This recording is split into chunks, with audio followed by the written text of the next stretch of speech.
আমরা আশা করি বর্তমানে বাংলাদেশে নির্বাচিত সরকার আজকেই শপথ গ্রহণের মাধ্যমে দায়িত্ব গ্রহণ করতে যাচ্ছেন। বিএনপির চেয়ারম্যান জনাব তারেক রহমান সাহেবকে আমরা শুভেচ্ছা জানাই, অভিনন্দন জানাই। ছাত্র সমাজের অনেক দাবি দাওয়া রয়েছে। ভারতীয় এজেন্ডা বাস্তবায়নের জন্য নাস্তিক মুরতাদরা কাজ করে আমাদেরকে আন্দোলনে নামিয়েছিল। আমরা আন্দোলন করেছিলাম, প্রতিবাদ করেছিলাম, প্রতিরোধ করেছিলাম। কিছু সালাফি লামজহবিরা, খারিজিরা পাঠ্যপুস্তকে তাদের সেই বাতিল আকিদার বিষয়গুলো তারা স্থাপন করেছে, যেটি দেশের মুসলমানদের মোটেই কাম্য নয়। আউলিয়া কেরামের আবাদকৃত এই দেশে আউলিয়া কেরামের বিরুদ্ধাচরণ করা হবে, এটি তালামিজ ইসলামিয়া কখনো আপোষ করবে না। আজকের এই সিলেবাস যেটি বর্তমান সময়ে ছাত্রদের সামনে এসেছে, এখানে অনেক অনেক বিতর্কিত বিষয় রয়েছে। আর আমরা সময় সময় বই পাল্টাবার দাবিও করতে পারবো না। একসাথে একবারেই আমাদেরকে বলে দেন যে এদেশে ইসলামী বাপধারার শিক্ষা ব্যবস্থা থাকবে না নাস্তিক মুরতাদদের বাপধারার শিক্ষা ব্যবস্থা থাকবে, এটা ফাইনাল কথা বলে দেবেন। আপনারা জানেন যে মানুষের জীবন অত্যন্ত গুরুত্বপূর্ণ। এই জীবনের একটা গুরুত্বপূর্ণ অধ্যায় হচ্ছে ছাত্র জীবন, যেখান থেকে মানুষের ফাউন্ডেশন তৈরি হয়। হযরত সাহেবুল্লাহ বলতেন যে তেঁতুল তার ফুলের মধ্যে বাঁকা হয়ে যায়, এটাকে সিধা করা কোনো ক্রমেই সম্ভব হয় না। তাই ছাত্রত্ব এবং ছাত্রজীবন এত গুরুত্বপূর্ণ, যেটিকে তালামিজে ইসলামিয়া 1980 ইংরেজি থেকে নিয়ে এখন পর্যন্ত এই প্রায় অর্ধ শতাব্দীর কাছাকাছি সময় ছাত্র সমাজের ধ্যান ধারণা, মন মস্তিষ্ক, নীতি নৈতিকতার ক্ষেত্রে আজকের মিছিলের সংখ্যা কতটুকু সেটুকু না বললেও বাংলাদেশ নয়, শুধু সমস্ত বিশ্বের যত আশিকানে মুস্তফা আছেন, যত সুন্নিয়তের অনুসারী যারা আছেন, প্রত্যেকে হচ্ছেন তালামিজ ইসলামিয়ার সমর্থক, প্রত্যেকে হচ্ছেন তালামিজ ইসলামিয়ার পৃষ্ঠপোষক। সুতরাং তালামিজ ইসলামিয়াকে স্বল্প পরিসরে বিবেচনা করা মোটেও ঠিক হবে না। দুনিয়ার সমস্ত আহলে সুন্নাত জামাত তালামিজের সাথে আছেন এবং তালামিজ ইসলামিয়া বিগত সময়ে যাদেরকে সঠিক জ্ঞান দান করেছে, যাদেরকে সঠিক সমুজ দান করেছে, তাদের সংখ্যাও পৃথিবীব্যাপী এখন আর কম নয়। লক্ষ লক্ষ পরিমাণ সুন্নিয়তের মর্দে মুজাহিদরা এই তালামিজ ইসলামিয়ার মাধ্যমে প্রতিষ্ঠিত হয়েছেন। সুতরাং তালামিজ ইসলামিয়ার খেদমত আল্লাহর দরবারে কবুল হোক। আমরা এটাকে কোনো বিপ্লব মনে করি না। বিপ্লব সেটাকেই আমি বুঝি যেটি একটা নতুন ধারার প্রবর্তন করতে চায়। তালামিজ ইসলামিয়ার সেই পুরাতন রীতিনীতি অনুযায়ী মা আনা আলাইহি ওয়া সাহাবি সাহাবায়ে কেরাম রিদওয়ানুল্লাহ তাআলা আলাইহিম আজমাইনের অনুসৃত পথে আল্লাহর নবীর উসওয়াকে এই জমিনে প্রতিষ্ঠার মুখ্য ভূমিকা পালনকারী একটি ছাত্র কাফেলার নাম হচ্ছে তালামিজে ইসলামিয়া। এই পুরাতন দিনের পুরাতন ধারাকে অব্যাহত রাখার, ছাত্র সমাজকে সেই মর্মে গড়ে তোলার একটি সংগঠন হচ্ছে তালামিজে ইসলামিয়া। তালামিজে ইসলামিয়া এই সুদীর্ঘকাল প্রায় 3-4 যুগ অতিক্রমের কাছাকাছি অনেক চড়াই উতরাই, সফলতা ব্যর্থতা, অনেক ঝড় ঝঞ্ঝা অতিক্রম করে তালামিজে ইসলামিয়া আজ পর্যন্ত এসেছে। কিন্তু তালামিজের সবচেয়ে বড় বৈশিষ্ট্য হচ্ছে তালামিজে ইসলামিয়া কোনোদিন তার আদর্শ থেকে বিচ্যুত হয় নাই। আজকে যারা অনেক সময় বলতে হবে এটা ফলাপের মতো তারা কথা বলে, তাদের জ্ঞানের অভাব নেই, কিন্তু তাদের সহবতের অভাব আছে। তাদের জ্ঞানের অভাব নেই, কিন্তু তাদের সহবতের অভাব রয়েছে। তাই তালামিজে ইসলামিয়া বিশ্বাস করে যে আউলিয়া কেরামের সহবত, তাদের আদর্শের ধারাবাহিকতায় ছাত্র সমাজকে যদি তাদের মনন গড়ে তোলা যায়, তাদেরকে সেই পথে উদ্বুদ্ধ করা যায়, রুহানিয়তের শক্তিতে যদি তারা বলিয়ান হয়, 1 লক্ষ রোমান সৈন্যের বিরুদ্ধে যদি 8,000 মুসলিম সৈন্য বিজয় লাভ করতে পারে, তাহলে 72 কাফেলার বিপক্ষে 1 কাফেলা বিজয় লাভ করতে পারে। যেহেতু উম্মতের মধ্যে 73টি দল থাকবে, 72 দলকে তালামিজে ইসলামিয়া প্রতিরোধ করার ক্ষমতা রাখে ইনশাআল্লাহ। এই জমিনে ইসলামকে, ইসলামের সৌন্দর্য বর্ধন করে পরবর্তীদের কাছে, পরবর্তী নসলের কাছে পৌঁছানোর একটা দায়িত্ব উম্মত হিসাবে আমাদের কাছে রয়েছে। এটি সবাই গুরুত্ব সহকারে বিবেচনা করবেন। মানুষের একটি মানবাত্মার গুরুত্ব। আল্লাহ নবী সাল্লাল্লাহু আলাইহি সাল্লামের নিকট এক বৃদ্ধ মহিলার কাছে তিনি ইসলামের দাওয়াত দিলেন। সে বৃদ্ধ মহিলা এমন আচমকা একটা আবদার করে বসলো যে, হে মোহাম্মদ সাল্লাল্লাহু আলাইহি সাল্লাম, যদি আপনি আমার প্রাঞ্চেয় প্রিয় একটা যুবতী মেয়ে আমার মারা গেছে, একমাত্র সন্তান, যদি তাকে কবর থেকে আপনি জীবিত করে আনতে পারেন তাহলে আপনার উপরে আমি ঈমান আনব। সুকঠিন একটা আবদার সে করলো। হুজুর পাক সাল্লাল্লাহু আলাইহি সাল্লাম এটাকে অবজ্ঞা করতে পারতেন, কিন্তু তিনি রহমতে আলম সাল্লাল্লাহু আলাইহি সাল্লাম, তিনি চিন্তা করলেন যদি আমার এই অস্বাভাবিক অলৌকিক ঘটনার মাধ্যমে, এই মুজিজার মাধ্যমে যদি একজন মহিলা দুজখের আগুন থেকে বাঁচতে পারে, তিনি তৎক্ষণাৎ এই মেয়ের নাম ধরে ডাক দিলেন এবং সে কবর থেকে জীবিত হয়ে গেল। এই মহিলা কলমা পড়ে মুসলমান হলেন। আল্লাহ নবী সাল্লাল্লাহু আলাইহি ওয়াসাল্লাম সেই মেয়েকে বললেন যে তুমি কি এই জগতে থাকতে চাও না পরজগতে চলে যেতে চাও? সে বলল, ইয়া রাসূলুল্লাহ, যদি আমার মা খুশি হয়ে বিদায় দেন তাহলে আমার জন্য সেটাই উত্তম। ওয়াল আখিরাতু খায়রুন ওয়া আবকা, সুতরাং আখিরাতের জীবন উত্তম, আমি আখিরাতেই চলে যেতে চাই। এক ইহুদি বালকের জন্য আল্লাহ নবী সাল্লাল্লাহু আলাইহি ওয়াসাল্লাম রৌদ্রের মধ্যে প্রায় 6 কিলোমিটার পায়ে হেঁটে চলে গেছে। তিনি তার মুমূর্ষু অবস্থায় তার শিয়রে দাঁড়াইছেন। আল্লাহ নবী সাল্লাল্লাহু আলাইহি ওয়াসাল্লাম বুঝতেছেন যে তার মৃত্যু নিকটবর্তী। তাকে তলকিন দিলেন যে, হে বালক, তুমি পড়ো আশহাদু আল্লা ইলাহা ইল্লাল্লাহ ও আশহাদু আন্না মুহাম্মাদুর রাসূলুল্লাহ। সে ফেল করে তার বাবার দিকে তাকিয়েছিল। তার বাবা বললেন যে, হে প্রিয় সন্তান, যখন দুনিয়া থেকে চলেই যাবে তখন তুমি সত্য দিন নিয়েই চলে যাও। আল্লাহ নবী সেদিনকার কি খুশি! তার এই পায়ে হেঁটে তার যে কষ্ট, সেই কষ্টকে তিনি ভুলে গেলেন যে একটি মানব সন্তানকে আমি জান্নাতের বাসিন্দা বানিয়ে দিয়েছি। সুবহানাল্লাহ। আপনার আমার দায়িত্ব হচ্ছে, আল্লাহ নবীর উম্মতের দায়িত্ব হচ্ছে উম্মতের পরিক্রমা পথ প্রশস্ত করা, এই পৃথিবীতে উম্মতের পরিচয় বহন করা, সত্য ন্যায়ের পক্ষে থাকা, আলোকিত জীবন নিয়ে আলোকিত আলোর দিকে মানুষকে আহ্বান করা। এটি বাস্তবতার ক্ষেত্রে কোনো ছাত্র সংগঠনের পক্ষে সম্ভব হলে সেটি সর্বাগ্রে তালামিজ ইসলামের নাম আসবে। তাই আমার উদাত্ত আহ্বান হচ্ছে, গতানুগতিক পথ সেটি আমাদের পথ নয়। ওমান ইউশাকিকির রাসূল মিন বাদি মা তাবায়্যানা লাহুল হুদা ওয়া ইয়াত্তাবি গায়রা সাবিলিল মুমিনিন। এই রমজানুল মুবারক আসতেছে, যারা তারাবির বিপক্ষে অবস্থান নেবে তারা মুমিনদের পথে না, তারা মুনাফিকদের পথে থাকবে। যারা কোরআনে পাকের তিলাওয়াত থেকে মানুষকে নিবৃত্ত করতে চায় তারা নিঃসন্দেহে শয়তানের দোসর। যারা শবে বরাতে মসজিদে যাওয়ার চেয়ে বেশ্যাখানায় যাওয়ার পরামর্শ দেয় তারা নিঃসন্দেহে শয়তানের দূষণ নয়, খুদ শয়তান হয়ে গেছে। আমাকে একজন বললেন যে সে তো এই কথা তো মানানসই না। সে বলতে পারতো যে এই রাত্রে ঘুমানো উত্তম, সে বলতে পারতো যে এই রাত্রে ঘরে বসে থাকো, সে তো বলতে পারতো একটা শব্দ, সে বেশ্যাখানার কথা বললো কেন? তো আমি জবাব দিলাম যে এই জায়গার সাথে তার একটা সম্পর্ক আছে, সেখানে যায়। এই ধরনের কি বলবো, মানে এই ভাষা ব্যবহার করতে আমাদের কষ্ট লাগতেছে যে শুধু শুধু শুধু সে বাতিল নয়, সে গুমরা নয়, সে দুজখের কীট হয়ে মানুষকে বিভ্রান্ত করতেছে।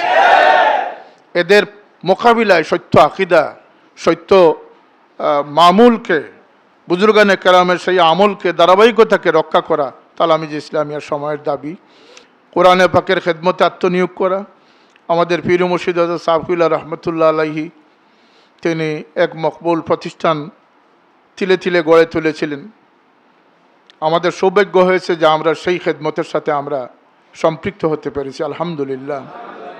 এই ধারাবাহিকতা মাহে রমজানকে তাকওয়া অবলম্বনের এক গুরুত্বপূর্ণ সময় বিবেচনা করে কোরআনের সাথে নিসবত কায়েম করার। কারণ আমরা জানি কবরে যখন ময়িতকে রাখা হবে, বিভিন্ন পাশ থেকে তার জন্য আযাব চলে আসবে, তখন এই আযাবকে প্রতিরোধ করবে। বলা হবে তুমি কে? আমি তার কোরআনে পাকের তিলাওয়াত। সুবহানাল্লাহ। আমি তার নামাজ, আমি তার রোজা, আমি তার সাদাকাত।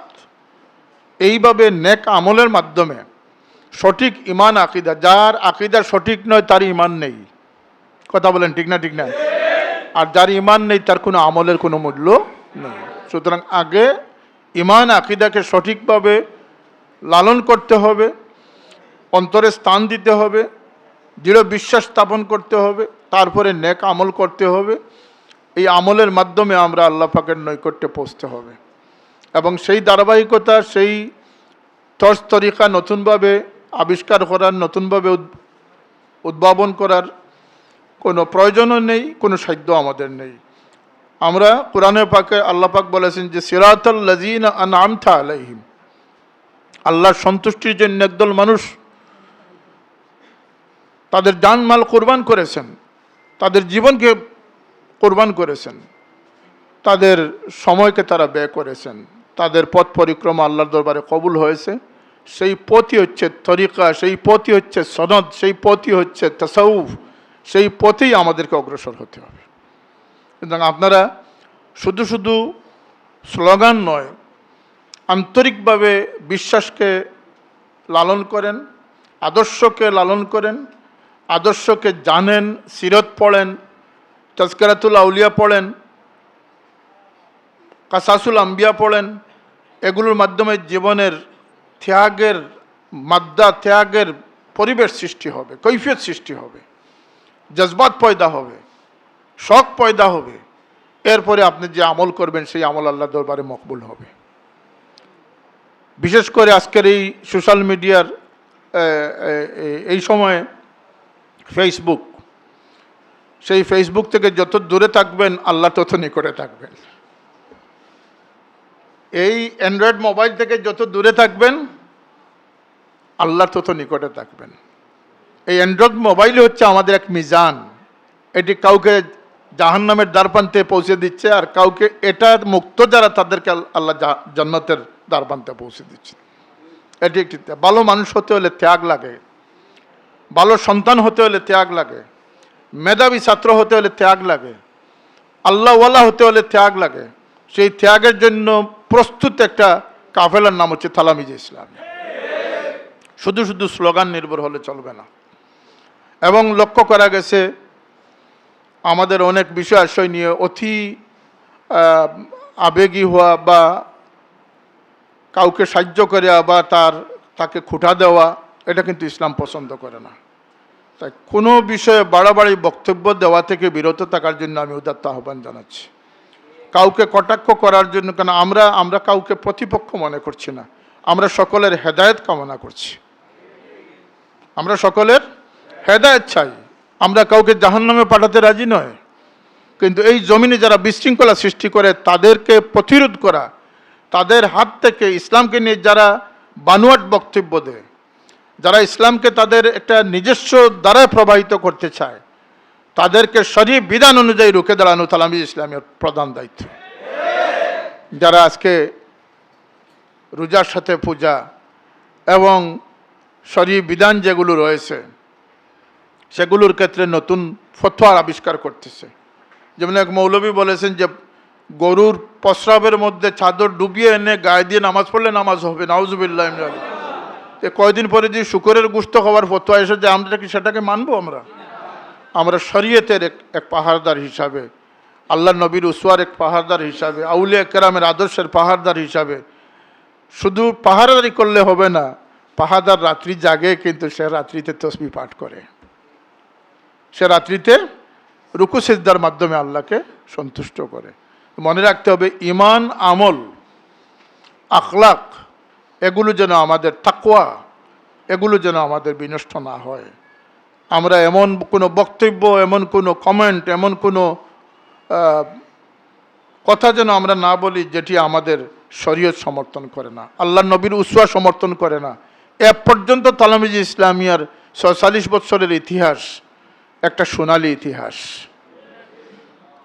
আমি তালামিজে ইসলামের আদৌ প্রান্তের এক সাক্ষীদের মধ্যে আমি একজন। তালামিজে ইসলামিয়ার শুরু থেকে এখন পর্যন্ত একজন চাক্ষুষ সাক্ষীর মধ্যে আমি একজন। আমি দৃঢ়তার সাথে আল্লাহর উপরে ভরসা রেখে বলতে পারি তালামিজ ইসলামের কর্মীরা কখনো মিথ্যার আশ্রয় গ্রহণ করে নাই। তালামিজ ইসলামিয়ার কর্মীরা কখনো কূটকৌশলী হয় নাই। তারা আল্লাহর উপরে তওয়াক্কুল করে, তারা বিশ্বাস রেখে তারা চলে। মর্দে মুজাহিদরা কখনো তাদের কূটকৌশলী হয় না, চক্রান্তকারী হয় না। এই বিগত নির্বাচনে কি চক্রান্ত আর ইসলামের নামে কি কলঙ্ক লেপন করা হয়েছে। আরও 100 বৎসর যদি সুফিয়া কেরামরা এই জমিনকে আবাদ করতে থাকেন, ইসলামের যে ক্ষতি তারা সাধন করেছে সেটা থেকে উত্তরণ করা সম্ভব হবে না। এটি বাস্তবতা। সারা দুনিয়ার অমুসলমানের কাছে একটা ইতিহাস রচিত হচ্ছে যে মুসলমান হয়ে কত জঘন্য কাজ করতে পারে। এটা আমরা দেখেছি। একটা নির্বাচনকে কেন্দ্র করে যদি এমন আহামরি কিচ্ছু হয়, আত্মকেন্দ্রিকতা সৃষ্টি হয়, তাহলে এর চেয়ে বড় প্রাপ্তি হলে কি হবে?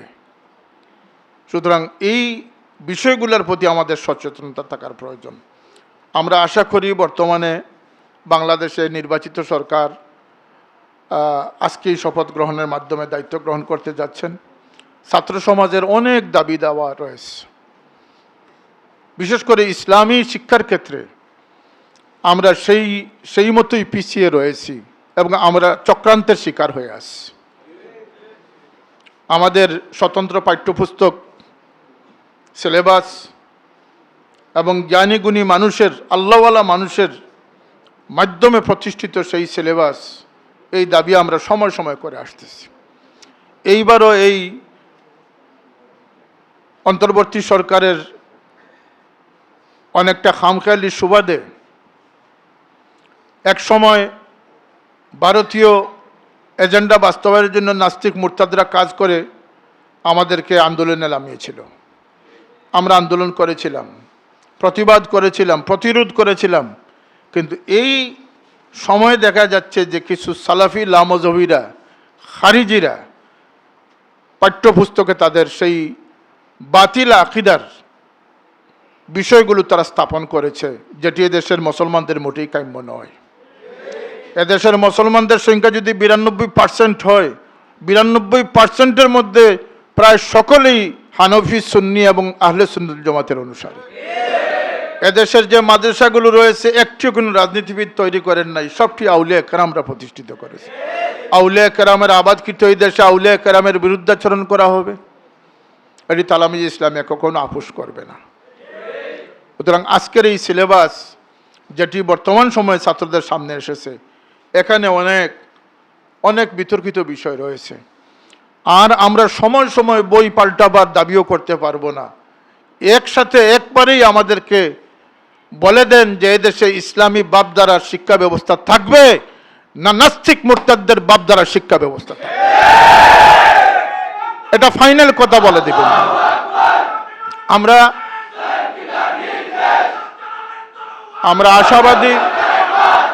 আমরা আশাবাদী জাতীয়তাবাদী দল বিএনপির নেতৃত্বে বা বিএনপির চেয়ারম্যান জনাব তারেক রহমান সাহেবকে আমরা শুভেচ্ছা জানাই, অভিনন্দন জানাই। যেন এখনই সংগঠিত হয়ে যাচ্ছে, মা বাবার প্রতি বিদ্বেষ পাবাপন্ন হচ্ছে, নামাজ থেকে মসজিদ থেকে দূরে চলে যাচ্ছে, আর মসজিদে যারা যাচ্ছে তারা খারিজিদের মসজিদে যাচ্ছে।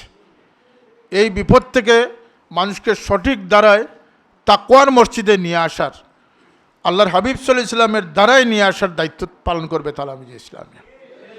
আপনারা এই মর্মে কাজ করেন, মানুষদেরকে সঠিক আকীদা বিশ্বাস এবং সঠিক আদর্শে উজ্জীবিত করার দায়িত্ব পালন করেন। ইনশাল্লাহ আপনাদের সময়ে সময়ে জেনারেশন বাই জেনারেশন একের পর এক তালামিজ ইসলামিয়ার এই কর্মীরা পাহাদারির দায়িত্ব পালন করবে। আর কর্মজীবনে অলসতার গ্লানি নিয়ে গণসংগঠনের অন্তর্ভুক্ত হবেন।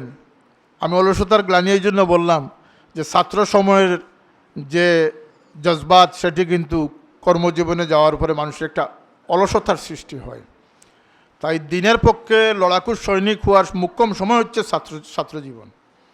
এজন্য আপনারা শীর্ষডালা প্রাচীরের ন্যায় আল্লাহর জমিনে আল্লাহর দিনের পাহাড়দারিতে লিপ্ত থাকেন। হযরত সাহেব কিবলা জিন্দাবাদ, এটা আমাদের লক্ষ্য নয়। আমাদের লক্ষ্য হচ্ছে ইসলাম, সঠিক ইসলামকে টিকিয়ে রাখা হচ্ছে আমাদের সবচেয়ে বড় লক্ষ্য। আউলিয়া কেরাম সেটা করে গেছেন। আউলিয়া কেরাম জীবনভর যে খেদমত করে গেছেন, সেটি হচ্ছে ইসলামের সৌন্দর্যকে তারা প্রকাশ করেছেন। আল্লাহ আমাদেরকে তৌফিক দান করুন। আপনারা পরবর্তীতে আপনাদের র্যালি রয়েছে, সেই র্যালি আল্লাহ সফলতা দান করুন। সাবেক অনেক নেতৃবৃন্দ এসেছেন, সময় সময় আপনাদেরকে উৎসাহ দিয়ে যাচ্ছেন। আল্লাহ সকলের খেদমতকে কবুল করুন। ও আখিরু দাওয়ানা আনিল হামদুলিল্লাহি রাব্বিল আলামিন। আসসালামু আলাইকুম।